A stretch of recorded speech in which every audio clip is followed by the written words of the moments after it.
বছরের লাস্ট সানডেতে আমরা ছোট্ট একটা ফ্যামিলি ট্যুরে বেরিয়ে গেলাম ডে আউটিংয়ের জন্য টাকিতে। আর এবারে তো শীতটা জাঁকিয়ে পড়েছে, তো এই সব ডে আউটিংয়ের জন্য পারফেক্ট ওয়েদার।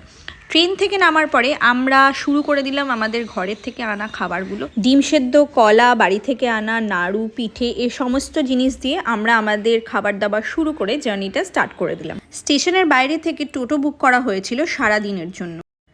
যেতে যেতে এক জায়গায় খেয়াল পড়লো গরম গরম কচুরি ভাজা হচ্ছে। তো এই ওয়েদারের জন্য গরম গরম কচুরি একদমই আইডিয়াল। আর এটা তো শীতের সকালে একদমই ছেড়ে থাকা পসিবল নয়। তো নিয়ে নিলাম আমরা গরম গরম কচুরির, সঙ্গে ছিল একটা দুর্দান্ত টেস্টের তরকারি। তো এই খাওয়া দাওয়া করে আমরা আবার রওনা দিলাম। যেতে যেতে কয়েকটা স্পট দেখলাম, যেমন এই জোড়া শিব মন্দির, আর যাচ্ছিলাম ইছামতি নদীর ধার দিয়ে। তো বেশ ওয়েদারটা ভালো লাগছিল, ঠান্ডা ঠান্ডা ছিল বাট খুবই ভালো লাগছিল।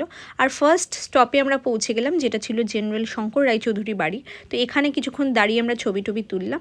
আর এই বাড়িটা ঠিক তার পেছনে, যেখানে ফেমাস সিনেমা গয়নার বাক্স শুটিং হয়েছিল। এরপরে শীতের সর্ষে ক্ষেত দেখতে দেখতে নেক্সট স্টপে পৌঁছে গেলাম। আর কালারটা জাস্ট দেখো, সবুজ হলুদে ভরা, দুর্দান্ত লাগছিল। এর ফাঁকে আমাদের গোলপাতার ফরেস্টেও যাওয়ার কথা ছিল, বাট ওখানে বিশাল ভিড় ছিল। তাই আমরা ডিসাইড করলাম ইছামতি নদীর ধারে এই পিকনিক স্পটের জায়গাটায় আসবো।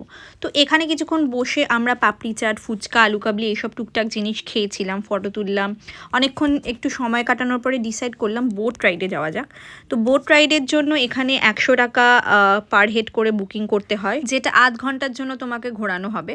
তো যেমন ভাবনা তেমনি কাজ, বুকিং করে আমরা চলে গেলাম। আর একটা বোটেই আমরা যতজন ছিলাম হয়ে গেছিলো, তো বেশ ভালোই মজা হয়েছে।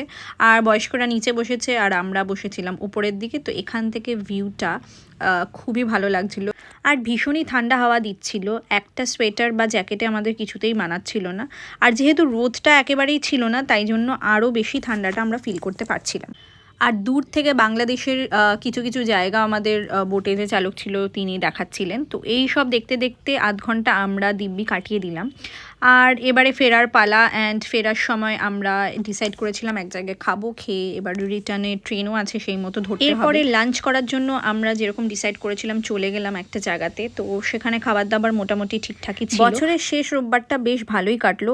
আগামী বছরের জন্য অনেক অনেক শুভকামনা সবাইকে জানাই অ্যাডভান্স হ্যাপি নিউ ইয়ার। আর ব্লগটা ভালো লাগলে লাইক আর ফলো করতে ভুলো না। দেখা হচ্ছে খুব শীঘ্রই পর একটা ব্লগ নিয়ে। Till then, tata.